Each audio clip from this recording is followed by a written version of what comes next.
ॐ योगी योगी तवस्तरं वाजे वाजे हवामहे सखाय इन्द्रमूतये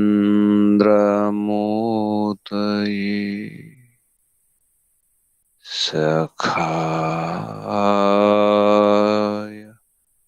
इन्द्रमूतये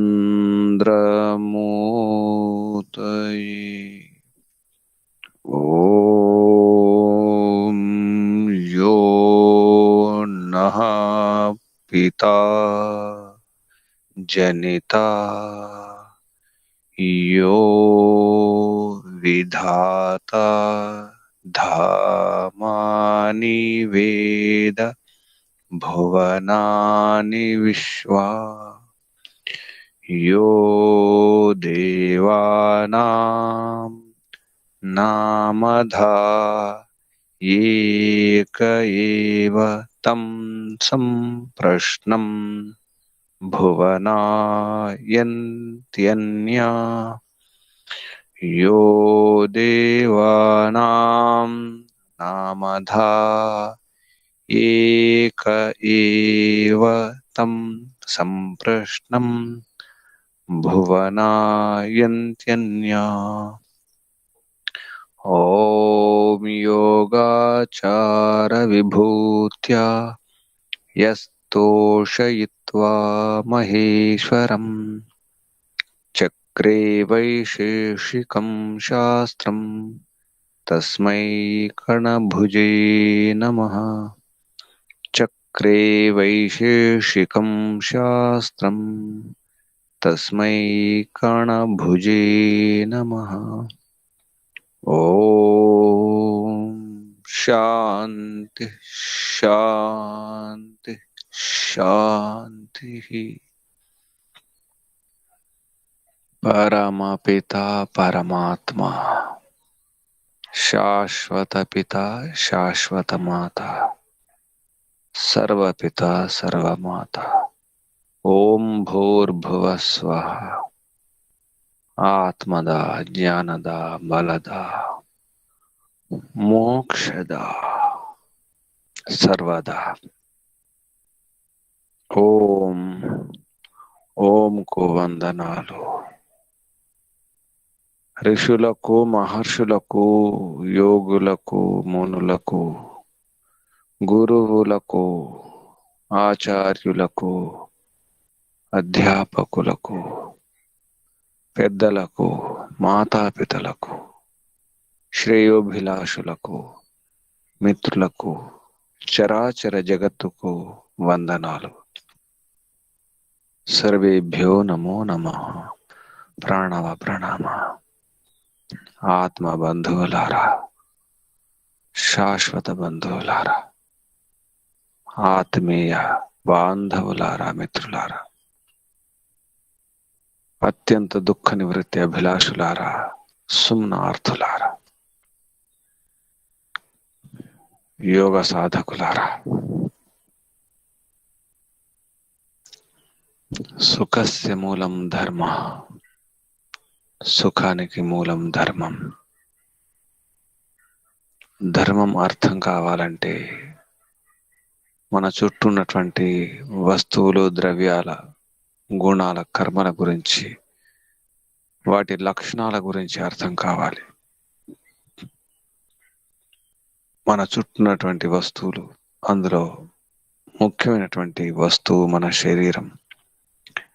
మన శరీరం ఉన్నటువంటి అంగాలు, ప్రత్యంగాలు, అంతరంగాలు, బహిరంగాలు, ఇవి ఈ శరీరాన్ని నిలబెట్టడానికి తీసుకునే ఆహారం, దీన్ని కాపాడుకోవడానికి ఉపయోగించుకున్నటువంటి ఈ ఆవాసాలు, నివాసాలు, వాహనాలు, భవనాలు, ఈ వస్తు సముదాయం అంతా, ఈ సౌకర్యాలు, ఈ వసతులు, ఈ సదుపాయాలు, వీటి గురించి సరైనటువంటి బోధ, అవగాహన అవసరం ఉంది. ఆ విషయాలని కణాద మహర్షి వైశేషిక దర్శనంలో విశేషంగా చెప్పడం జరుగుతుంది. అందుకే ధర్మ విశేష ప్రసూతాత్ అని చెప్పడం జరిగింది. విశేష ధర్మాలు, విశేష ధర్మాల వలన పుట్టినటువంటి ఉత్పన్నమైనటువంటి విషయాలు అర్థం కావాలి. ముఖ్యంగా 6 పదార్థాల గురించి తెలియాలి. ఈ ద్రవ్యాల గురించి, గుణ, కర్మ, సామాన్య, విశేష, సమవాయాల ఈ పదార్థాల గురించి సరైనటువంటి అవగాహన, అందులో సమాన లక్షణాలు, విశేష లక్షణాల గురించి, వాటి యథార్థం గురించి, తత్వజ్ఞానం గురించి తెలిస్తే వివేకం వలన మనకు మోక్షం లభిస్తుంది. విచక్షణ జ్ఞానం అవసరం ఉంది. ఏది జడము, ఏది చేతనము, ఏది శాశ్వతము, ఏది అశాశ్వతము, ఇది అర్థం కావాలి. ఇది అర్థం కాకుండా నిశ్రేయసము, మోక్షం లభించదు. తత్వజ్ఞానం, దాని యొక్క ఉన్న స్థితి, ఉన్నది ఉన్నట్టు తెలియాలి. అందుకే ఈ ద్రవ్యాలంటే ఏమిటో చెప్పడం జరిగింది. దీని ద్రవ్యాలు అంటారు. ఈ ఆధునిక విజ్ఞానం, ఈ ప్రగతి అసలు ఈ ధర్మ విశేషాల వల్లనే తెలుస్తుంది. ముఖ్యంగా యోగ దర్శనంలో ప్రకృతి లయ యోగుల గురించి చెప్పడం జరిగింది. ప్రకృతి లయము, ఈ ప్రకృతిని అర్థం చేసుకుంటే, ఈ ప్రకృతి యొక్క వికృతిని అర్థం చేసుకుంటే ఏదైతే పుడుతుందో అది గిడుతుంది, శిథిలం అయిపోతుంది, శీర్ణం అయిపోతుంది. చివరికి ఏది మిగలదు. ఈ ప్రపంచం మిగలదు, ఈ జగత్తు మిగలదు, ఈ బ్రహ్మాండాలు ఏవి మిగలవు. అన్ని పోతాయి. గ్రహాలు, నక్షత్రాలు, సూర్యుడు, చంద్రుడు, ఈ భూమి అన్ని పోతాయి. వీటి యొక్క రహస్యం అర్థం కావాలి. ఆ క్రమంలోనే మనకు యోగ దర్శనంలో ప్రకృతి లయ యోగులు, ప్రకృతిని బట్టి దాన్ని గనక గమనిస్తే, తెలుసుకుంటే అసలు విషయం భండారం బయటపడుతుంది. అప్పుడు ఈ ఆగడాలు, ఈ జగడాలు ఉండవు. అందుకే ఈ ప్రకృతి లయ యోగం ఈనాటి ఆధునిక వైజ్ఞానికులు చేసేటువంటి ప్రయత్నం, ప్రకృతి లయ యోగుల యొక్క ప్రయత్నం ఒకటే. దీని వలన ఈ భౌతిక తత్వాల యొక్క ఈ అశాశ్వతత్వం, నశ్వరత్వం ఇవన్నీ నాశనం అయిపోతాయి, వినాశనం అయిపోతాయి, కనిపించకుండా పోతాయి, అదృశ్యమైపోతాయి. అదర్శనే. నాశనం అంటేనే అదర్శనం, కనిపించకుండా పోవడం. ఏది ఎక్కడి నుంచి వచ్చిందో అక్కడికి వెళ్ళిపోవడమే. మన చుట్టూ ద్రవ్యాల గురించి తెలుసుకునే ప్రయత్నం చేస్తున్నాం. కణాద మహర్షి చెప్పినటువంటి ఆ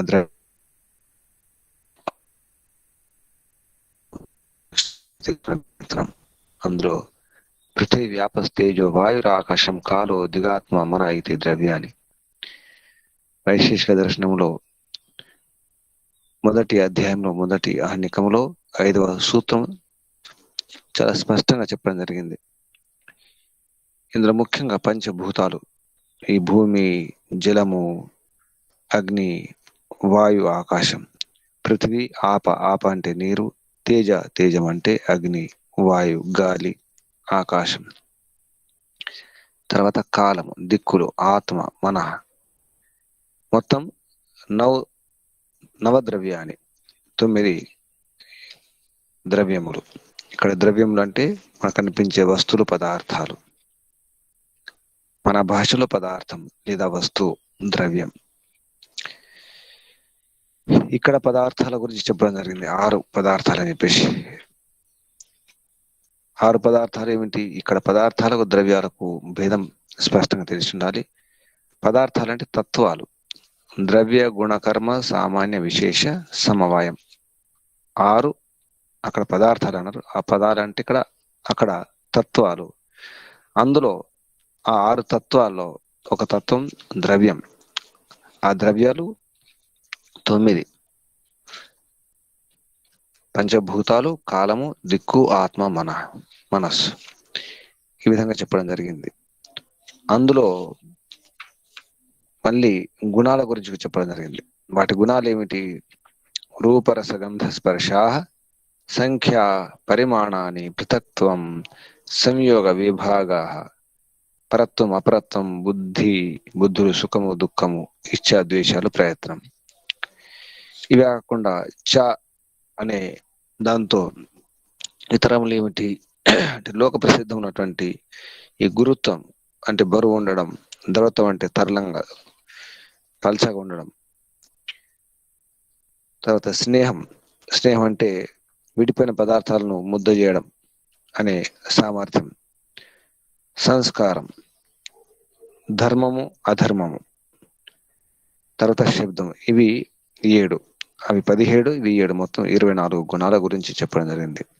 ఇక్కడ సూత్రములో వైశేషిక దర్శనము మొదటి అధ్యాయము మొదటి ఆహ్నికములో 6వ సూత్రములో కేవలం 17 గుణాల గురించి కణాద మహర్షి వివరించడం జరిగింది. దీనికి ప్రశస్త పాద భాష్యములో ఈ చ అనే ఆ శబ్దంతో ఇక మరియు ఏమిటి అంటే లోక ప్రసిద్ధం ఉన్నటువంటి గురుత్వము, ద్రవత్వము, స్నేహము, తర్వాత సంస్కారము, ధర్మ అధర్మ, శబ్దం, ఈ 7 గుణాలు తీసుకుని మొత్తం 24 గుణాలని చెప్పడం జరిగింది.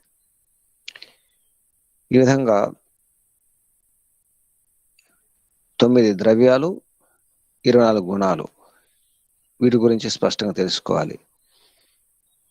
ఈ ద్రవ్యాల గురించి, గుణాల గురించి ప్రయత్నం చేస్తే, శోధిస్తే, పరిశోధిస్తే ఎన్నో రహస్యాలు తెలుస్తాయి. ఈనాటి ఆధునిక వైజ్ఞానికులు చేసే ప్రయత్నమే ఇది.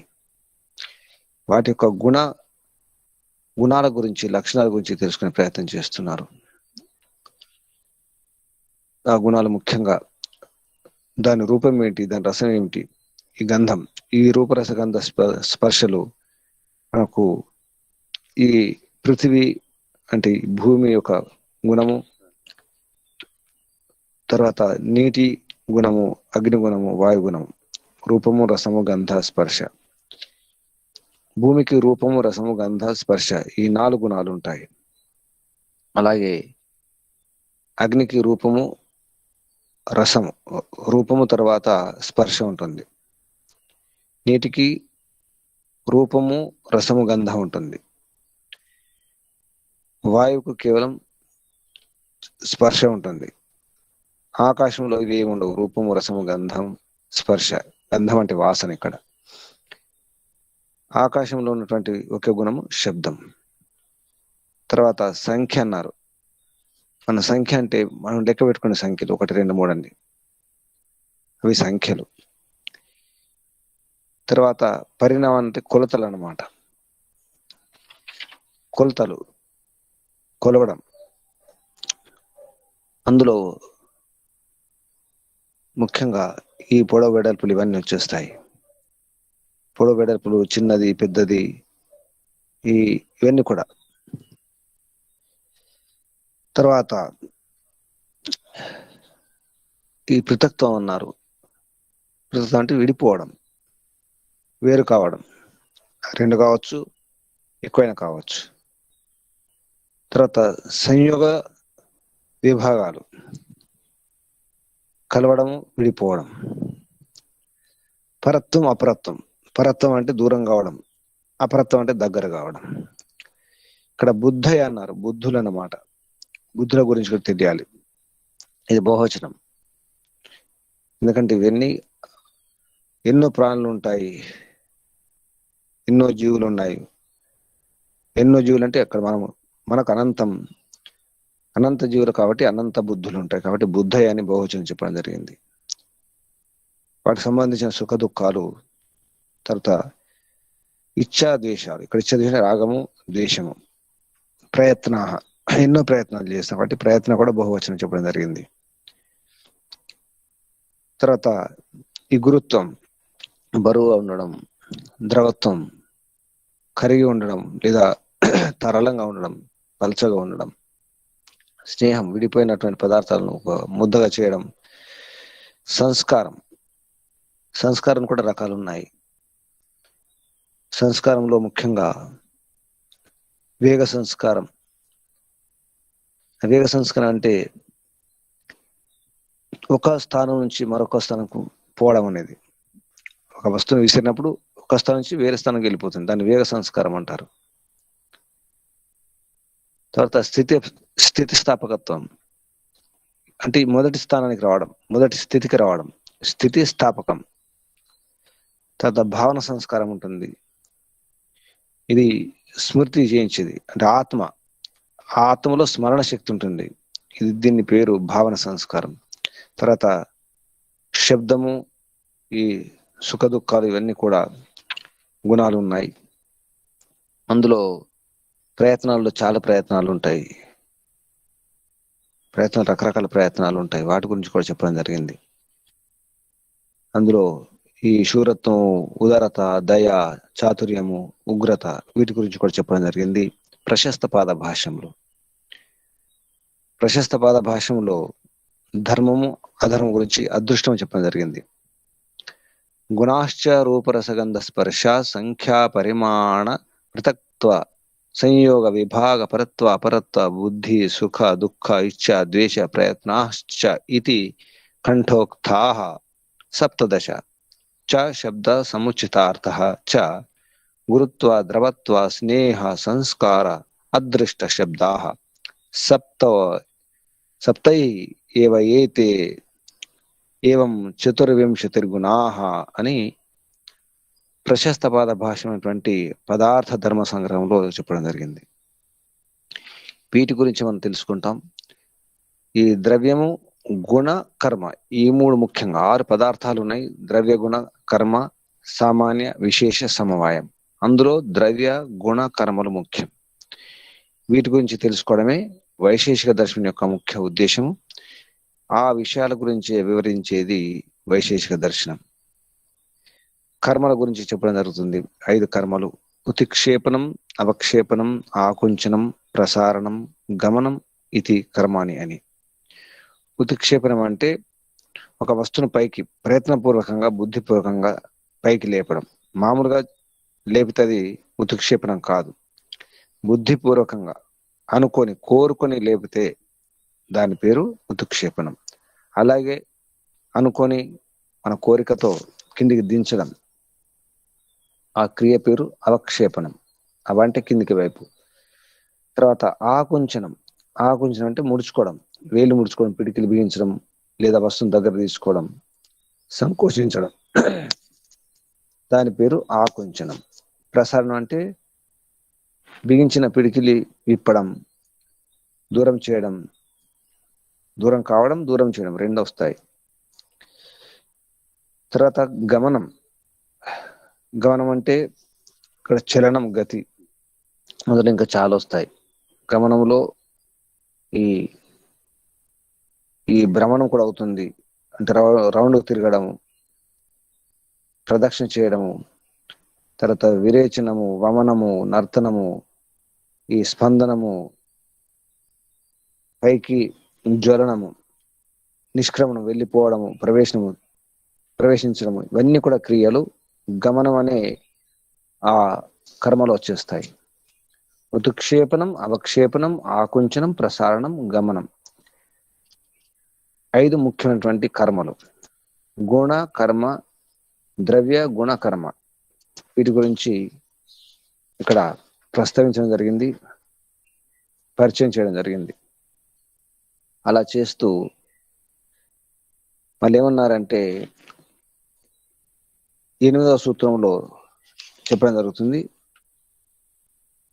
వైశేషిక దర్శనము ప్రథమాధ్యాయము, ప్రథమ ఆన్యకంలో 8వ సూత్రం: సత్ అనిత్యం ద్రవ్యవత్ కార్యం కారణం సామాన్య విశేషవత్ ఇది ద్రవ్యగుణ కర్మాణం అవిశేష. ద్రవ్యగుణ కర్మల యొక్క అవిశేషం, ఇవన్నీ విశేషం కావు, విశేష లక్షణాలు కావు. అవిశేషం అంటే సామాన్య లక్షణాలు, సామాన్య ధర్మం, ఇవన్నీ అన్నిట్లో ఉంటాయని చెప్పడానికి. సత్ అంటే ఆత్మ, పరమాత్మ, మూల ప్రకృతి కాకుండా మనం ఏవైతే ద్రవ్యాలు అన్నామో, మన ద్రవ్యాలు ఏమిటి? పంచభూతాలు: పృథివీ, ఆపస్తేజో, వాయుర, ఆకాశం. అంటే భూమి, నీరు, అగ్ని, వాయు, ఆకాశం. అవేమిటి? సత్తా అనే గుణం ఉంటుంది.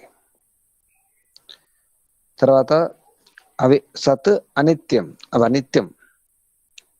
ద్రవ్యవత్ అన్నారు అంటే ద్రవ్యాలతో నిత్య సంబంధం ఉంటుంది, అంటే సమవాయ కారణం, అవినాభావ సంబంధం అంటాం. పృథ్వీ ఉందంటే కణాలు ఉన్నాయి, అణువులు పరమాణువులు ఉన్నాయి. అణువుల పరమాణువుతో సంబంధం నిత్య సంబంధం ఉంటుంది. ఒక వస్త్రం ఉందంటే పోగులు ఉంటాయి, దారాలు ఉంటాయి. దారాలకు ఆ వస్త్రానికి అవినాభావ సంబంధం. అది లేకుంటే, ఆ పోగులు లేకుంటే వస్త్రం లేదు. దీని పేరే సమవాయ కారణం. ఇక్కడ ద్రవ్యవత్ అన్నారు. తర్వాత కార్యం, ఈ ఆత్మ పరమాత్మ మూల ప్రకృతి కాకుండా ఇందులో కార్యం కూడా ఉంటుంది. ఉత్పన్నం కావడము, ఉత్పన్నం చేయడం. తర్వాత కారణం అంటే ఒక కారణం కూడా ఉంటుంది, కార్యం యొక్క ఉత్పత్తికి నిమిత్తం కావడం. ఒక కార్యం ఉందంటే దానికి కారణం కూడా ఉంటుంది, వీటి కారణాలు కూడా ఉంటాయి. తర్వాత సామాన్య విశేషవత్, సామాన్య సాధర్మ్య, సమాన లక్షణాలతో యుక్తం కావడము. తర్వాత వేరే వాటికి భిన్నంగా ఉండడం, వైధర్యం కూడా. ఇది ద్రవ్య గుణ కర్మ కర్మానం, ద్రవ్య గుణ కర్మాల యొక్క ఇది సమాన లక్షణాలు, సామాన్య ధర్మాలు అంటారు. అవిశేష. ఇక్కడ మనం ధర్మ విశేష ప్రసూతాద్ అన్నాం. ధర్మ విశేష ప్రసూతాద్ అనే సూత్రంలో మనకు ముఖ్యంగా 4వ సూత్రం చాలా ముఖ్యమైన సూత్రం. ధర్మ విశేష ప్రసూతాద్ తత్వజానాత్. మధ్యలో ఉన్నటువంటి ద్రవ్య గుణ కర్మ సామాన్య విశేష సమవాయానాం పదార్థానాం సాధర్మ్య వైధర్మ్యాభ్యాం తత్వజానాత్ నిశ్రేయసం. అక్కడ మధ్యలో ఉన్నటువంటి వదిలిపెట్టేస్తే ధర్మ విశేష ప్రసూతాత్ తత్వజానాత్ నిశ్రేయసం.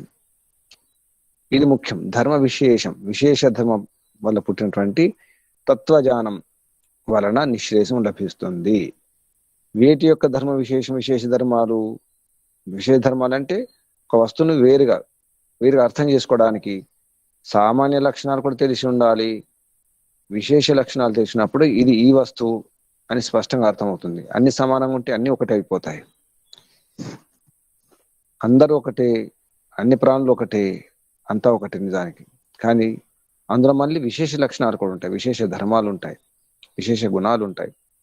వాటి వలన పుట్టినటువంటి ద్రవ్య గుణ కర్మాల యొక్క ఈ సామాన్య విశేషాలు, తర్వాత సమవాయ సంబంధం, సమవాయ అంటే అవినాభ సంబంధాలు, ఇటువంటి ఏవైతుంటే పదార్థాల యొక్క సాధర్మ్య వైధర్మ్య అభ్యాం, సాధర్మ్య వైధర్మ్య వీటి ద్వారా సమాన లక్షణాలు విశేష లక్షణాల ద్వారా సాధర్మ్య వైధర్మ్యాభ్యాం వాటి ద్వారా తత్వజానం వలన నిశ్రేయసం లభిస్తుందని 4వ సూత్రంలో స్పష్టంగా చెప్పడం జరిగింది. ఆ సూత్రం యొక్క విస్తరణే ఇదంతా కూడా.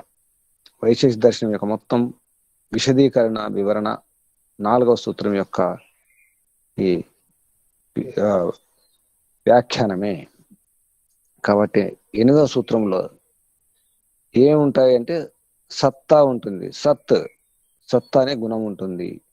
సత్తత్వం, దాని పేరు సత్తత్వం అనొచ్చు. ఒకే పదంలో చెప్పాలనుకుంటే సత్తత్వం, నిత్యత్వం, ద్రవ్యత్వం, కార్యత్వం, కారణత్వం, సామాన్య విశేషత్వం, ఇవన్నీ ద్రవ్య గుణ కర్మాలలో ఉంటాయి, అవిశేషంగా ఉంటాయి. సామాన్య ధర్మాలు, సామాన్య లక్షణాలు ఇవి. ఈ విధంగా చెప్పడం జరిగింది. సత్ ఎక్కడ ఉంటుంది? ద్రవ్య గుణ కర్మలో సత్తు ఉంటుంది, సత్తా ఉంటుంది, అన్నింట్లో ఉంటుంది. ఒక జాతి అనుకోండి, ఆ జాతిలో సమానం. ఒక గోవు అయితే ఆ గోవులో గోజాతి అనేది ఒకటి ఉంటుంది. మళ్ళీ అది ఆవు నల్లనిదా, ఎర్రనిదా, తెల్లనిదా అనేది వేరే విషయం. కానీ గోవు అనే జాతి, అలాగే మానవ జాతి, ఇవన్నీ సమానాలు. ఈ సత్తా అనేది ఉందో, ఉనికి, మనం సత్తా, ఉనికి, అస్తిత్వం ఏదైతే అంటామో అది అన్నింట్లో ఉంటుంది. ఈ విధంగా ఈ 8వ సూత్రంలో అవిశేషం అంటే విశేషం కాదు అంటే సామాన్య లక్షణాలు ఇవన్నీ ఉంటాయి ద్రవ్య గుణ కర్మలలో అని చెప్పడం జరిగింది. తర్వాత 9వ సూత్రంలో ద్రవ్య గుణయోహో సజాతీయారంభకత్వం సాధర్మ్యం. ద్రవ్య గుణాలలో ఇక్కడ క్రియ తీసుకోవడం లేదు. ద్రవ్య గుణాల యొక్క సజాతీయ ఆరంభకం. ఒక ద్రవ్యం అంటే అదే ద్రవ్యాన్ని ఆరంభకం చేస్తుంది, ఉత్పన్నం చేస్తుంది. ఇక్కడ ఆరంభకత్వం అంటే ఉత్పన్నం చేస్తుంది, ఉత్పాదకం. అది ఆరంభకం అంటే ఉత్పాదకము. ఒక ద్రవ్యం ఉందనుకోండి, తెల్లని వస్తువులు ఉంటాయి, తెల్లని దారపోగులు ఉంటే వస్త్రం తెల్లగా వచ్చేస్తుంది. అది కనుక జలమైతే, ద్రవమైతే ద్రవము. ఇప్పుడు పాలలో నీళ్ళు పోస్తే కరిగిపోతాయి, దాంట్లో ఉండిపోయి ద్రవ్యం అది ద్రవం కాబట్టి, లిక్విడ్ కాబట్టి, తరలం కాబట్టి కలిసిపోతుంది. అదే రాళ్ళు వేస్తే కరగదు. అది అందులో పాలు నీళ్లు కలిసినట్టు కలవదు అనమాట. అంటే పృథ్వీ ఏదైతే కణాలు ఉంటాయో ఆ పృథ్వీ కణాలను అటువంటి దాన్ని ఉత్పన్నం చేస్తుంది. జలజాతి ఏమంటే జలం దానికి సంబంధించిన జాతిని ఆ పరమాణులను కలిసిపోతుంది అనమాట. తర్వాత తెల్లని పోగులు అంటే తెల్లని వస్త్రము, నల్లని పోగులు అంటే నల్లని వస్త్రము. ఆ విధంగా కూడా మారిపోతుంది. ఒక ద్రవ్యము మరొక ద్రవ్యానికి ఉత్పన్నం అవుతుంది, ఉత్పాదకం అవుతుంది. సజాతి ఆరంభకత్వం సాధర్మ్యం, సమాన ధర్మాలు, సమాన లక్షణాలు ఉన్నటువంటి ఆ మరొక వస్తువును ఉత్పన్నం చేయడానికి ఇది ఉత్పాదకం అవుతుంది. సజాతీయ ఆరంభకత్వం. ద్రవ్య గుణయో, అలాగే గుణాలు కూడా అంతే. గుణాలు అటువంటి తన లాంటి గుణాలను పుట్టిస్తుంది అనమాట. ఇక్కడ ఈ ఆత్మ పరమాత్మ ఇవి కాకుండా ఇది అర్థం చేసుకోవాలి. ఒక రూపాన్ని ఉత్పన్నం చేస్తుంది, రసము రసాన్ని ఉత్పన్నం చేస్తుంది, గంధము గంధాన్ని ఉత్పన్నం చేస్తుంది. రూపము రసాన్ని కానీ రూపము గంధాన్ని కానీ ఉత్పన్నం చేయదు. ఆ విషయాన్ని ఇక్కడ చెప్పడం జరిగింది. ద్రవ్య గుణయోహో సజాతీయ ఆరంభకత్వం సాధర్మ్యం. ద్రవ్య గుణాల యొక్క సజాతీయ ఉత్పాదకము, సాధర్మ్యము, దాన్ని సమాన ధర్మం అంటారు. 10వ సూత్రం ఇంకా స్పష్టం చేయడం జరిగింది. ద్రవ్యాన్ని ద్రవ్యాంతరం ఆరభంతే గుణాశ్చ గుణాంతరం. ద్రవ్యాలు ద్రవ్యాలను పుట్టిస్తాయి, ఉత్పన్నం చేస్తాయి. గుణాలు గుణాలను. ఆ విధంగా అంటే సజాతీయ గుణాలు. పృథివీ కావచ్చు, అంటే భూకణాలు కావచ్చు, జలకణాలు కావచ్చు, అగ్ని కావచ్చు, వాయువు కావచ్చు. ఇక్కడ ముఖ్యంగా ఈ భూమి, నీరు, అగ్ని, వాయు వరకే, ఆకాశం విషయం తీసుకోవడం లేదు. ఇవి సజాతి కణాలతో సజాత వస్తువులను పుట్టిస్తాయి. ద్రవ్యాలు ద్రవ్యాంతరం ఆరభంతే. గుణాలు గుణాంతరం, గుణాలను ఇతర గుణాలు, అన్య గుణాలు, అంతరం అంటే అన్య గుణాలు, ఇతర గుణాలను ఆరభంతే ఉత్పన్నం చేస్తాయి. ఈ విధంగా చెప్పడం జరిగింది. ఇక్కడ ఈ ద్రవ్యాలు ఆత్మను పుట్టించవు అనే విషయం అర్థమవుతుంది. ఏదైతే ఈ జడ పదార్థాలు ఉన్నాయో, జడ పదార్థాల వలన చేతన పదార్థాలు పుట్టవు, సజాతీయ పదార్థాలు పుట్టాయి. అక్కడ సాధర్మ్యం చెప్పడం జరిగింది, సజాతీయ ఆరంభకత్వం చెప్పడం జరిగింది 9వ సూత్రంలో. పరమాత్మను పుట్టించాలి, ఆత్మను పుట్టించాలి అనేది సాధ్యం కాదనే విషయం అర్థమవుతుంది దీని ద్వారా. సదృశ ద్రవ్యాలు, సమాన ద్రవ్యాలు పుట్టాలి అంతే. ఒక జడంతో జడమే, చేతనంతో చేతనం. ఇక్కడ చేతనం అంటే పుట్టేది కాదు, అది నిత్య పదార్థం, అది అణువులు ఉండవు, అణువుల సంయోగం ఉండదు. కాబట్టి ఆత్మ పరమాత్మలకు ఈ సజాతీయ అంటే ద్రవ్యాంతరం కావచ్చు, గుణాంతరం కావచ్చు, ఇవి జరగవు. ఆత్మయే, పరమాత్మ పరమాత్మయే. కాబట్టి గుణాశ్చ గుణాంతరం. గుణాలు ఇతర గుణాలను పుట్టించవు. ఆత్మ యొక్క గుణాలు, పరమాత్మ యొక్క గుణాలు ఏవైతున్నాయో దేనికదే. కానీ మనం కోరుకుంటాం పరమాత్మ లాగా ఉండాలనుకుంటాం, కానీ పరమాత్మ లాగా ఎప్పుడు కాడు. జీవుడే, దేవుడు దేవుడే. ఈ విషయాన్ని స్పష్టం చేసుకోవాలి. ఈ సూత్రంతో ఈ విషయం అర్థమవుతుంది. గుణాశ్చ గుణాంతరం ద్రవ్యాన్ని ద్రవ్యాంతరం ఆరభంతే. ద్రవ్యాలు ద్రవ్యాలను, గుణాలు గుణాలను, ఇతర గుణాలను ఉత్పన్నం చేస్తాయి. తర్వాత ప్రసంగం ఏంటంటే సజాతి ఆరంభకత అవుతుందో ఈ ధర్మములో కర్మ యొక్క ద్రవ్యము గుణాలతో వైధర్యం అని దాన్ని చూపించడం జరుగుతుంది. ఆ విషయం చెప్పడానికి 11వ సూత్రంలో కర్మ సాధ్యం న విద్యతే. ఇక్కడ కర్మ అంటే యాక్షన్, క్రియ. కర్మ సాధ్యం, కర్మతో సాధ్యం, ఉత్పాద్యం అవుతుంటాం, పుట్టబడేది అది జరగదు అనే విషయం చెప్తున్నాను. ఇక్కడ ఏంటంటే ద్రవ్యం ద్రవ్యాంతరం అయితే, గుణాలు గుణాంతరం అయితే, అలాగే కర్మ కర్మాంతరం కావాలి, అది జరగదు. కర్మ కర్మాంతరం సాధ్యం కాదు. కర్మ సాధ్యం నా విద్యతే. కర్మకు కర్మ సాధ్యం అంటే ఆ కర్మ దానికి సంబంధించిన ఇతర కర్మలను అనేది ఉండదు అని చెప్పడం జరుగుతుంది. ద్రవ్యాలు గుణాలు, ఈ ద్రవ్య గుణాల యొక్క ఏతుందో ఆ విధంగా ఇది కాదు అనే విషయాన్ని ఈ విధంగా మనకు ద్రవ్య గుణ కర్మల గురించి ఇవన్నీ కూడా సూక్ష్మ విషయాలు, మనకు తొందరగా అర్థమయ్యే విషయాలు కావు. తర్వాత 12వ సూత్రంలో నా ద్రవ్యం కార్యం కారణం చ వదతి. ఏదైనా ఒక ద్రవ్యము తన యొక్క కార్యాన్ని కార్యం కారణం చ వదతి. వదతి అంటే ఇక్కడ నష్టం చేయడం అని అర్థం వస్తుంది. వదతి నా, ఏదైనా ఒక ద్రవ్యం తన కార్యద్రవ్యం లేదా కార్యద్రవ్యం అనుకూలంగా ఉన్నటువంటి గుణాలను, లేదా ఏదో ఒక ద్రవ్యము తన యొక్క సమవాయ కారణం ఏదైతే ఉంటుందో ఆ ద్రవ్యాలను, లేదా అసమయ కారణాల సంయోగం వలన పుట్టినటువంటి గుణాలను నష్టం చేయజాలదు. ఒకవేళ అలా అయితే తన యొక్క అస్తిత్వం పోతుంది, అస్తిత్వం నష్టమైపోతుంది అనే విషయం చెప్పడం జరిగింది. ఇక్కడ ద్రవ్యము కార్యం, ద్రవ్యం కార్యం కారణం చ నవధతి. నవధతి అంటే నష్టం చేయదు అని అర్థం. ఈ విషయంలో పండిత యుధిష్ఠిర మీమాంస గారు ఈ వధ అనే ధాతు తీసుకొని చెప్పడం జరిగింది. వధ ధాతు, వధ అంటే ఇక్కడ హణధాతుతో మొదలవుతుంది. వధ అంటే నష్టం చేయడము అని అర్థం వస్తుంది చెప్పడానికి ఈ వ్యాకరణ పరంగా పండిత యుధిష్ఠిర మీమాంస గారి యొక్క విషయం తీసుకోవడం జరిగింది.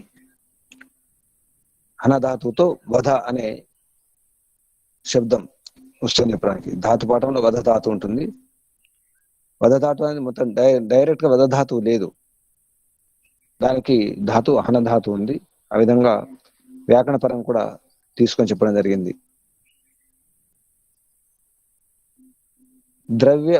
గుణాలు తర్వాత ద్రవ్యాలు, గుణాలు ద్రవ్యాలు విడివిడిగా ఉంటాయి. గుణాలు వేరు, ద్రవ్యాలు వేరు కాదు. అంటే గుణాలు, ఈ ద్రవ్యాలు కూడా విశేష గుణాలు కూడా ఉంటాయి. ఇంతకుముందు చెప్పినటువంటివి సామాన్య లక్షణాలు, సామాన్య విషయాల గురించి చెప్పడం జరిగింది. ద్రవ్యాలను గుణాలను పుట్టిస్తాయి. సజాతీయ ఆరంభకత్వం అని చెప్పడం జరిగింది. అదంతా సాధారణ్యం. వైధర్యం గురించి చెప్పే సూత్రము 13వ సూత్రము ఉభయథా గుణాహ. గుణాలు రెండు రకాలు ఉంటాయి, రెండు రకాల గుణాలు ఉంటాయి అనే సూత్రము 13వ సూత్రం. ఉదాహరణకు పసుపు ఉంటుంది, పసుపు పచ్చగా ఉంటుంది, సున్నం తెల్లగా ఉంటుంది, రెండు కలిపితే ఎర్రని రంగు వచ్చేస్తుంది.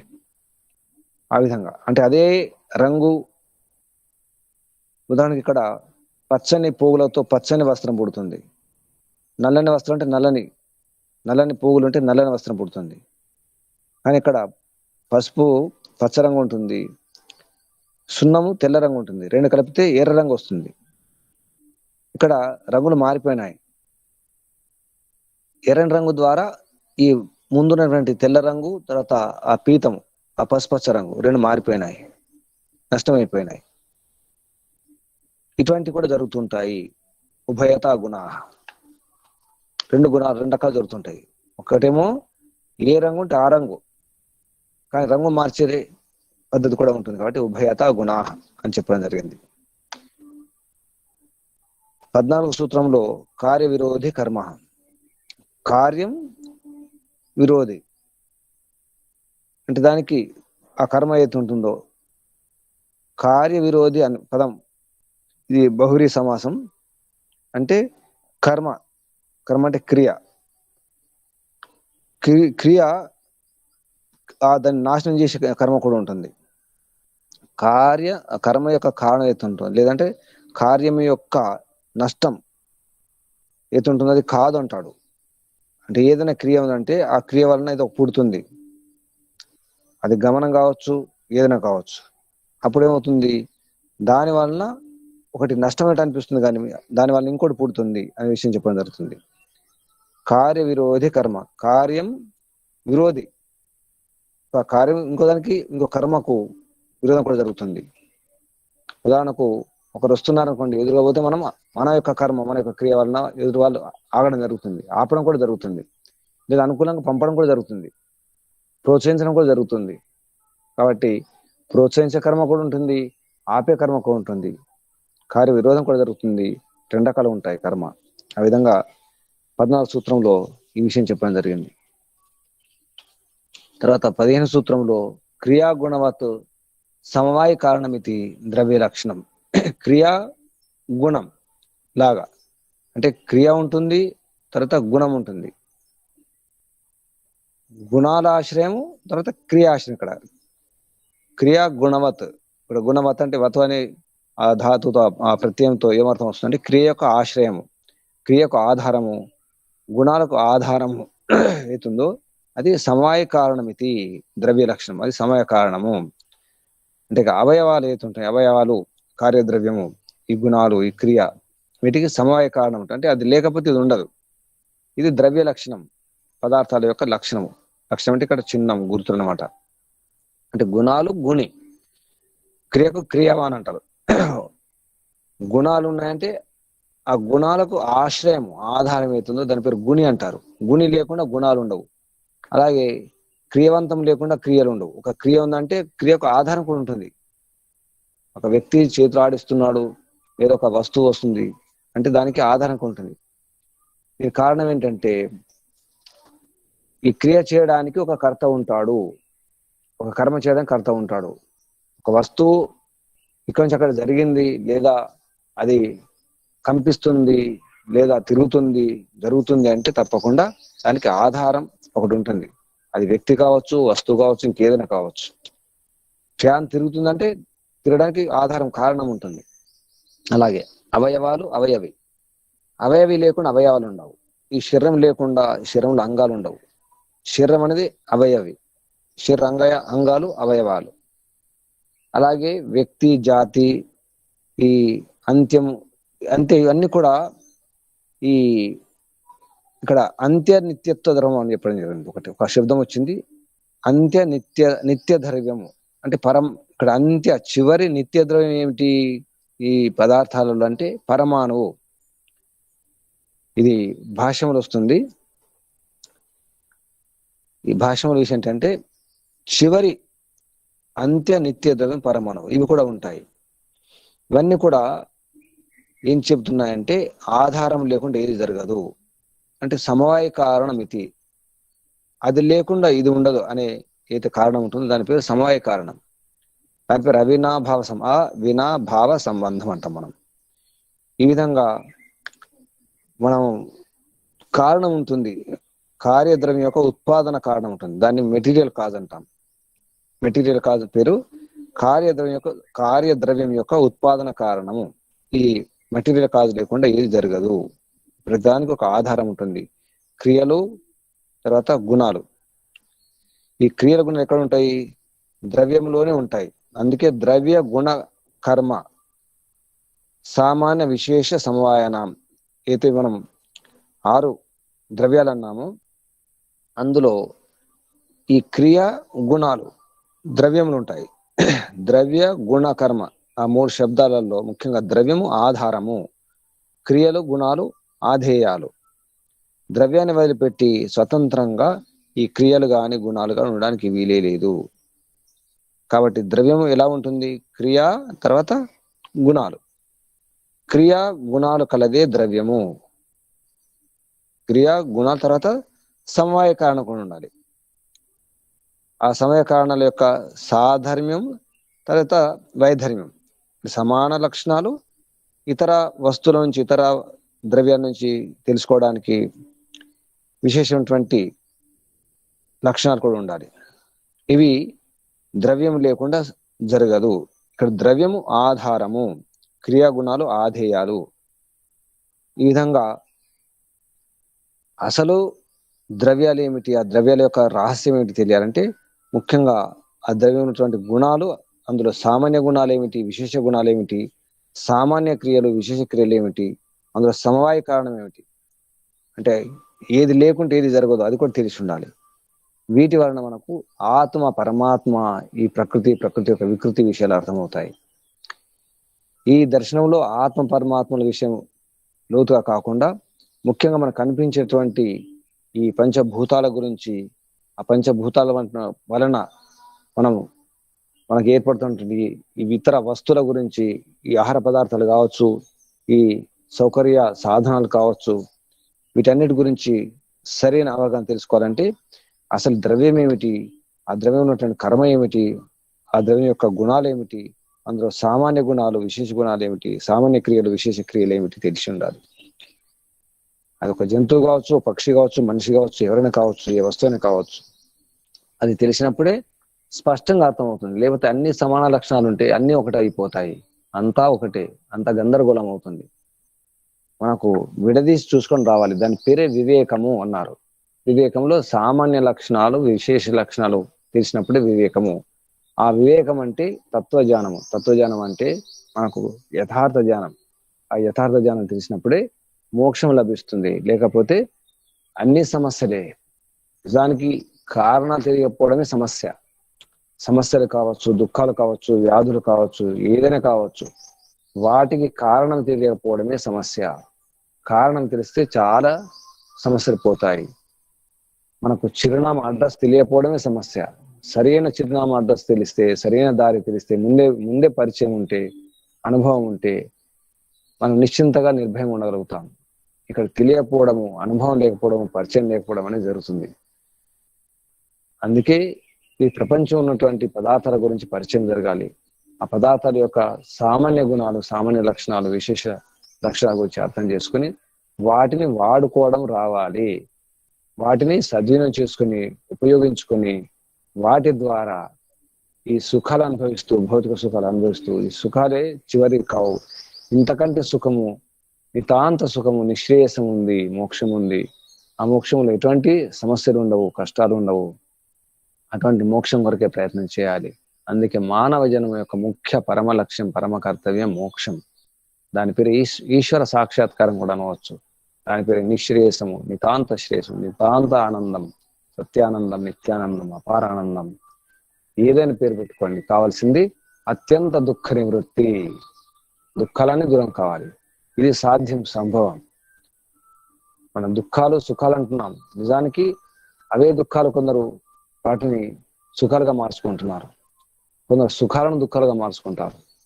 ధనం ఉంది, సాధనాలు ఉన్నాయి, ఆ సాధనాలతో నిజానికి దుఃఖాలను అనుభవిస్తున్న వారు కూడా ఉన్నారు.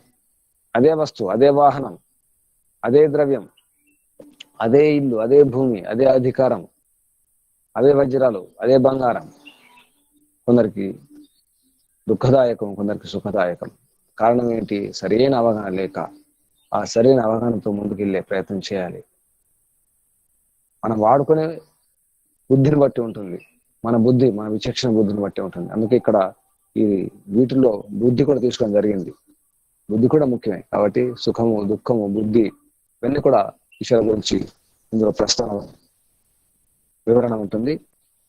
ఈ మొదటి వైశేషిక దర్శనం మొదటి అధ్యాయము, మొదటి ఆహ్నికం, ఇది పునాది. ఇందులో తొందరగా అర్థం కాని విషయాలు చాలా ఉంటాయి. మనం నిదానంగా కనుక ప్రయత్నం చేస్తే విషయాలు మెల్లిమెల్లిగా అర్థమవుతాయి. తర్వాత మనకు సరళమైపోతుంది. ఋషుల యొక్క శైలి అటువంటిది. ముందు కష్టం, క్లిష్టమైనటువంటి విషయాలు చెప్తారు. మనకు యోగ దర్శనంలో కూడా అంతే. సమాధి పాదం అని చెప్పేసి ముందే సమాధి పాద గురించి చెప్పడం జరిగింది. ఋషుల యొక్క శైలి అటువంటిది. తర్వాత సరళం సరళం సరళం చేసేస్తారు. ఈశ్వర ప్రణిధానాద్వా, ముందు ఈశ్వర ప్రణిధానం చేసుకోండి. అది సాధ్యమా? సాధ్యం కాదు. కాబట్టి ఏం చేయాలి? మైత్రే కరుణామూర్తిపేక్ష అని చెప్పడం జరిగింది. ఇంకా కాదు, ఇంకా కాదు, ఇంకా కాదు, చివరికి యథాభిమత ధ్యానాదు అని చెప్పేసి చివరికి ధర్మపూర్వకంగా మీకు నచ్చినట్టు ఉండండి, మనసుకు నచ్చినట్టు ఉండండి అని చెప్పడం జరిగింది. యథా అభిమత ధ్యానాద్వా అంటే చివరికి పూర్తిగా సరళ విషయం చెప్పడం జరుగుతుంది. అదే శైలి ఇక్కడ వైశేషిక దర్శనంలో కన్నడ మహర్షి ఆ శైలితో చెప్పడం జరుగుతుంది, ఉపదేశించడం జరుగుతుంది. ఇదంతా కూడా పరిచయాలు, మనకు పరిచయం లేని శబ్దాలు. ఈ శబ్దాల అర్థాలు కూడా వేరువేరుగా ఉంటాయి. ఇక్కడ ద్రవ్యం అంటే వేరు, పదార్థం వేరు, గుణాలు వేరు, క్రియలు వేరు, బయట అనుకున్నటువంటి క్రియలు కాదు. కాబట్టి శబ్దాల యొక్క అర్థం స్పష్టంగా తెలియాలంటే కొంచెం స్థిరంగా ప్రయత్నం చేయాలి. ఈ శబ్దాల యొక్క అర్థాలను, నిర్వచనం కూడా తెలుసుకునే ప్రయత్నం చేయాలి. సంయోగం అంటే ఏమిటి, వియోగం అంటే ఏమిటి, సాధర్మ్యం, వైధర్మ్యం, ఇటువంటి ఈ శబ్దాలు మనకు కొత్త అర్థాలతో ఉంటాయి ఇక్కడ. కాబట్టి ఈ ముందే దీని పేరు వైశేషిక దర్శనం కాబట్టి విశేష అర్థాలతో శబ్దాల ప్రయోగం జరిగింది. కాబట్టి ఈ ఋషి యొక్క ప్రయత్నాన్ని గమనించాలి. చాలా లోతు విషయాలు ఉన్నాయి కాబట్టి లోతుగానే ఆలోచించాలి, నిదానంగా ఆలోచించాలి. ఒకరోజు అర్థమయ్యే విషయాలు ఉండవు ఇందులో. నిదానంగా ఒక శోధకుడు, పరిశోధకుడు, ఒక అన్వేషకుడు, గవేషకుడు ఏ విధంగా ప్రయత్నం చేస్తాడో ఆ విధంగా ప్రయత్నం చేస్తూ ముందుకెళ్ళాలి. ఎందుకంటే మోక్షం లభించాలంటే ఇక్కడ వస్తువు యొక్క అసలు స్థితి, వాస్తవిక స్థితి అర్థం కావాలి. ఆ వాస్తవ స్థితి కేవలం పైన పైన కాకుండా లోతుగా అర్థం కావాలి. కాబట్టి ఏది దేనికి ఆధారము, దేనికి ఆశ్రయము, ఈ ద్రవ్యాలు ఏమిటి, ఈ గుణాలు ఏమిటి, కర్మలు ఏమిటి, ఆ ద్రవ్య గుణ కర్మలకు సంబంధం ఏమిటి. ద్రవ్యం అంటే ద్రవ్యంలో గుణాలు ఉంటాయి, కర్మలు కూడా ఉంటాయి. దేనికి ఏది సంబంధము, ఏది లేకపోతే ఏది ఉండదు, ఇటువంటి విషయాలన్నీ కూడా ఉంటాయి. అసలు కారణాలు ఏమిటి, ఇవన్నీ విషయాలు కూడా అర్థం చేసుకునే ప్రయత్నం చేయాలి. అప్పుడు చాలా విషయాలు తెలుస్తాయి. మొదటి అధ్యాయం, మొదటి ఆహ్నికం మనకు కొంచెం బరువుగానే అనిపిస్తుంది, కానీ తర్వాత చాలా సులభమైపోతుంది. ఇదంతా కూడా ఒక ఫిజిక్స్, కెమిస్ట్రీ పరిశోధకుడు చేసే పద్ధతిలో మనం కనుక ఆలోచిస్తే చాలా సులభంగా అర్థమైపోతుంది. కానీ మనకి ఇంతవరకు పరిచయమైనటువంటి శాస్త్రాలు కానీ, ఈ దర్శనాలు కానీ, మనం యోగాభ్యాసానికి, సాధనకు ఉపయోగపడే సాధనాలుగా తీసుకోవడం జరిగింది. ఆ శైలి వేరు, ఈ శైలి వేరు. కాబట్టి మనం అర్థం చేసుకోవడానికి ప్రయత్నం చేస్తున్నాం. ఇంకా కొంచెం అనుభవం కావాలి, అలవాటు పడాలి. అలవాటు పడదాకా అలాగే ఉంటుంది. ముందు మన బుద్ధి, మన మనస్సు కూడా అలవాటు పడాలి, ఇందులో దిగాలి, నిమగ్నం కావాలి, లీనం కావాలి. అప్పుడు సరళంగా అన్ని కూడా పూర్తిగా బయటకు వచ్చేస్తాయి. తమ యొక్క స్థితిని, తమ యొక్క వాస్తవిక స్వరూపాన్ని దర్శింపజేస్తాయి. అంతవరకు సహనంతో ప్రయత్నం చేస్తూ వెళ్ళడమే, సాహసం చేస్తూ ప్రయత్నం చేయడం జరుగుతుంది. ప్రయత్నం చేద్దాం. మన సహనం, మన సాహసం తప్పకుండా మనకు మోక్షాన్ని ఇస్తుంది. సహనం లేకుండా, సాహసం లేకుండా సహనం అనేది వ్యర్థమైపోతుంది. కాబట్టి మనం సాహసంతో కూడిన సహనంతో ముందుకు వెళ్ళాలి. ఏ కర్మ అయినా, ఏ పైన, ఏ సమస్య అయినా, ఏ దుఃఖమైనా సహనం, సాహసం, సాహసం, సహనం, ఇది ఒక సూత్రం. జీవితంలో మనం సఫలత, జీవన సాఫల్యం కావాలంటే తప్పకుండా ఇది ఒక ఆయుధం. సహనం, సాహసం, సాహసం, సహనం. చివరికి అంతా పరమాత్మదే, అంతా పరమాత్మయే, అసలు స్వామి, అసలు అధికారి, యజమాని పరమాత్మయే. ఇదం నమమ, ఇదం నమమ, ఇదం నమమ. ఈ భావనతో పరమాత్మ ఇచ్చినటువంటి ఈ బుద్ధిని, శక్తి, సామర్థ్యాన్ని పూర్తిగా పూర్ణ పురుషార్థం చేసి వినియోగం చేసి కనుక ప్రయత్నం చేస్తే తప్పకుండా ఈ క్షణమే మోక్షం, ఈ దినమే మోక్షం, ఈ జన్మలోనే మోక్షం, ఈ జన్మతోనే మోక్షం సంభవం. అందుకే ఈ జన్మ, ఈ మానవ దేహం, ఇది ధర్మ సాధనం.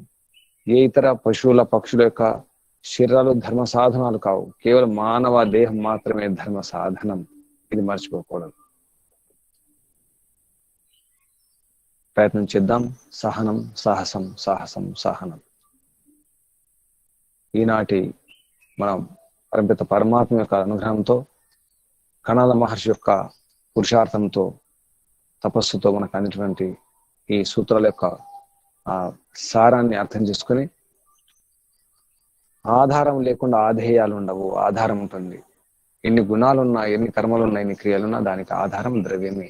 ఆ ద్రవ్యాల గురించి అర్థం చేసుకోవాలి. మనకు ఇక్కడ మన శరీరం మనకు అవయవి, ఇది అంగి, ఇది ధర్మి. ధర్మి అని అన్న, అంగి అన్న, అవయవి అన్న ఒకటి అర్థం. ఆధారం, అంగాలకు ఆధారం అంగి, ధర్మాలకు ఆధారం ధర్మి, గుణాలకు ఆధారం గోణి, ఆలంబనం ఆశ్రయం. వీటిని నడిపించే, ఈ శరీరం నడిపించే శక్తి ఆత్మకు ఉంది. ఆత్మను నడిపించే శక్తి పరమాత్మకు ఉంది. కేవలం తన యొక్క శక్తి సామర్థ్యాలతో ఆత్మ ఏమి చేయజాలదు. మళ్ళీ పరమాత్మ యొక్క అనుగ్రహం అవసరమే. పరమాత్మ యొక్క సహాయ సహకారాలతోనే ఆత్మ ఏమైనా చేయగలుగుతుంది. ఏమైనా తన యొక్క శక్తి సామర్థ్యాలు తన పరిమితిలో చేయగలుగుతుంది. కాబట్టి పరమాత్మ యొక్క ఆ అనుగ్రహాన్ని పొందడానికి ప్రయత్నం చేద్దాం. పరమాత్మను ఒప్పించడానికి, మెప్పించడానికి ప్రయత్నం చేయాలి. కానీ ప్రపంచాన్ని ఒప్పించడానికి, మెప్పించడానికి మనం పరమాత్మని పక్కన పెట్టేస్తాం. అది పొరపాటు అవుతుంది. పరమాత్మ కొరకు ప్రపంచం కావాలి, కానీ మనం ప్రపంచం కొరకు, ప్రాపంచిక విషయాల కొరకు పరమాత్మను వాడుకుంటాం. అక్కడే సమస్య. అదే పొరపాటు, పెద్ద పొరపాటు. మానవుడు చేస్తున్నటువంటి పెద్ద పొరపాటు ఇదే. భక్తిని, ఆధ్యాత్మికతను, ఈ పరతత్వాన్ని, పరమాత్మ యొక్క ఈ శక్తి సామర్థ్యాలను ప్రాపంచిక సుఖాలు అనుభవించడం కొరకు ప్రయత్నం చేస్తాం. లేదా ప్రపంచాన్ని మెప్పించడానికి, ఒప్పించడానికి, ఎవరినో మెప్పించడానికి, పరులను మెప్పించడానికి పరమాత్మ బలి చేస్తున్నాం. నిజానికి పరమాత్మను మెప్పించడానికి, ఒప్పించడానికి ఈ పరుల యొక్క సహకారం తీసుకోవాలి. సహాయ సహకారాలను కూడా పరమాత్మ కొరకు ఉండాలి, పరమాత్మ దర్శనం కొరకు ఉండాలి. అక్కడ పొరపాటు చేస్తున్నాడు మానవుడు. ఏ మతమైనా, ఏ సంప్రదాయమైనా, చివరికి మనం గమనిస్తే మనం పరమాత్మను ఇచ్చినటువంటి ఈ శక్తి సామర్థ్యాలను, విద్య, బుద్ధి, విజ్ఞానాన్ని కూడా, అన్నింటిని కూడా, ఎన్నో నైపుణ్యాలు ఉన్నాయి, అన్నింటిని కూడా ప్రపంచం కొరకే వాడుకునే ప్రయత్నం చేస్తాం. ఎవరినో మెప్పించాలి, ఎవరినో ఒప్పించాలి. ఇంట్లో కానీ, బయట కానీ, మన పిల్లలను కానీ, మన బంధువులను, మిత్రులను, బాంధవులను, వారిని, వీరిని ఎవరినో మెప్పించే ప్రయత్నం చేస్తాం. అప్పుడు ఆ శక్తి అంతా కూడా దానికి పోతుంది. చివరికి వృద్ధాప్యం వచ్చేస్తుంది. చివరికి ఎవరు ఈ వస్తువులు కానీ, ఈ మనుషులు కానీ, ఈ మిత్రులు కానీ, బంధువులు కానీ, ఈ సంతానం కానీ, తల్లిదండ్రులు కానీ ఎవరు కూడా చివరికి ఎవరు కాపాడరు. మెప్పించే ప్రయత్నం చేసినాం, కానీ ఎవరు కూడా సంతృప్తి జరగలేదు. ప్రపంచంలో ఒకరి వలన ఏ ఒక్కరికి కూడా, ఒక్క వ్యక్తిని కూడా సంతృప్తి చేయడం జరగనే లేదు. మెప్పించడం జరగలేదు, ఒప్పించడం జరగనే లేదు, జరగదు కూడా. అది సాధ్యం కాదు, సంభవం కాదు. కానీ ఒకటి సాధ్యం, సంభవం. పరమాత్మను మెప్పించడం, ఒప్పించడం సంభవం. ఎవరి సహకారం లేకుండా, ఏ ధనము లేకుండా, ఏ బలము లేకుండా, కేవలం శ్రద్ధ, సమర్పణం, ఈశ్వరార్పణం కావాలంటే ఈశ్వరుని యొక్క సృష్టి రహస్యం తెలియాలి. ఈ జగత్తు యొక్క వినియోగం అర్థం కావాలి. జగత్తులోని పదార్థాల యొక్క, ద్రవ్యాల యొక్క గుణకర్మ స్వభావాలు అర్థం కావాలి. ఆ గుణకర్మ స్వభావాలను అర్థం చేసుకుని సరిగ్గా సద్వినియోగం చేసినప్పుడు తప్పకుండా పరమాత్మ అనుగ్రహిస్తాడు. ఏమేవ ఏ శివరునితే తమేవ తనూం స్వాం. మొత్తం అంత విప్పేసి దర్శనమే దర్శనం, పరమాత్మ దర్శనం, దివ్య దర్శనం. ఎటువంటి సంకోచం లేకుండా, ఎటువంటి ఆటంకం లేకుండా, ఎటువంటి ఇబ్బందులు లేకుండా తప్పకుండా పరమాత్మ దర్శనం అవుతుంది, సాక్షాత్కారం అవుతుంది. ఇందులో సందేహం లేదు. ఆ పరమాత్మ అంటే ఎవరో, ఆ పరమాత్మ యొక్క గుణకర్మ స్వభావాలు ఏమిటో ఆ విషయాలు బాగా అర్థం కావాలి. ఈ రహస్యం అర్థం కాక పరమాత్మని రకరకాలుగా ఊహించుకుంటాం. మనలాగే ఊహించుకుంటాం, మన రూపంలాగే ఊహించుకుంటాం. మనం ఎలా అనుకుంటే అలా ఊహించుకొని ఆ రకంగా మనం తీసుకుంటున్నాం. దానికి పరమాత్మ యొక్క గుణకర్మ స్వభావాలు వేరు, శక్తి సామర్థ్యాలు వేరు, పరమాత్మ యొక్క మహిమ వేరు.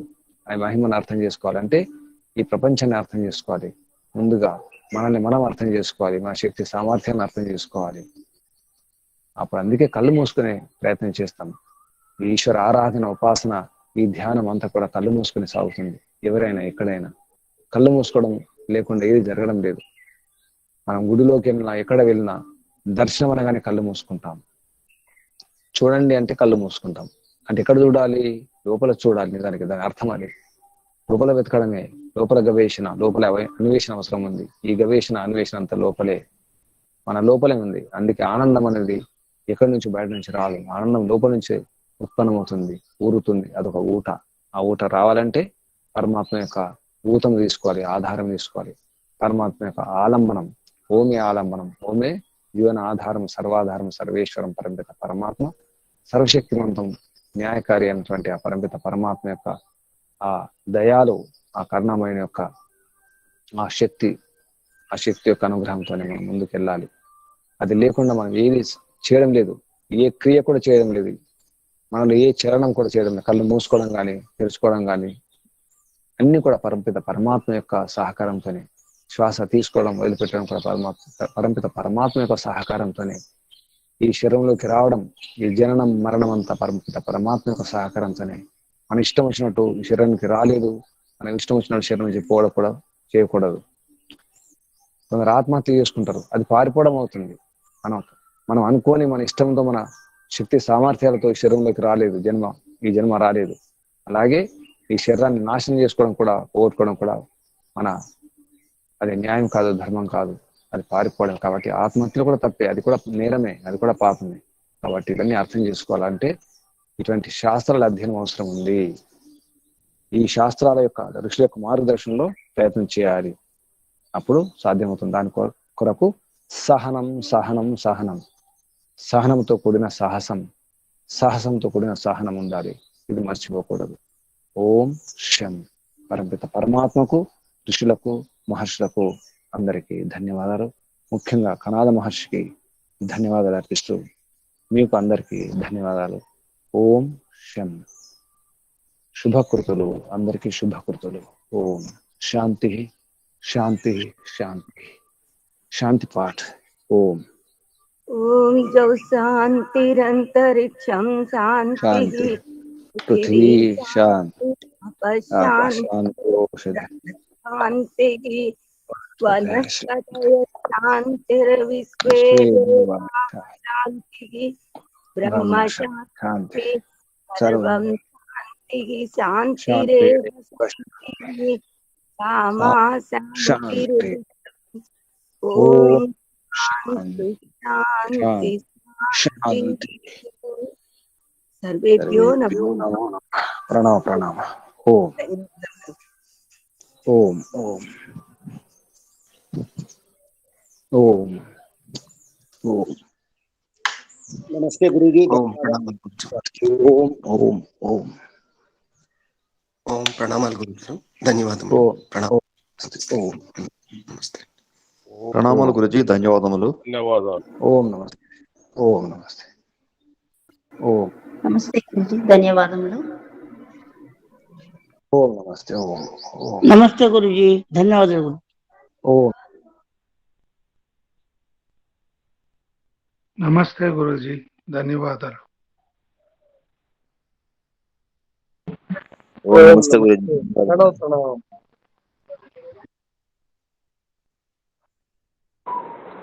ఓం నమస్తే గురుజీ, ధన్యవాదములు.